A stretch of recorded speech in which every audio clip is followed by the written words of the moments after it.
is Mahua Moitra, MP Lok Sabha. I'm here with Arturo D'Souza, and we are standing in front of what is the Bondava Lake in the Santa Cruz constituency in Goa. This lake and this embankment on which we stand, this is the stone which is the high tide marker, was built in 1908 by locals carrying mud on their heads, 8,000 square meters of it, supervised by Australian and Portuguese engineers.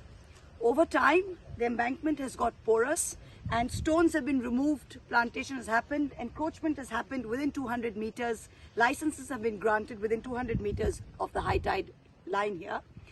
And right now what is happening is someone connected to the current MLA is claiming that this entire lake is his tenancy. Illegally, of course. The issue is in the High Court, but the local panchayat and the local MLA in cahoots with people like this are trying to take over what is known as Comunidad land in this water body.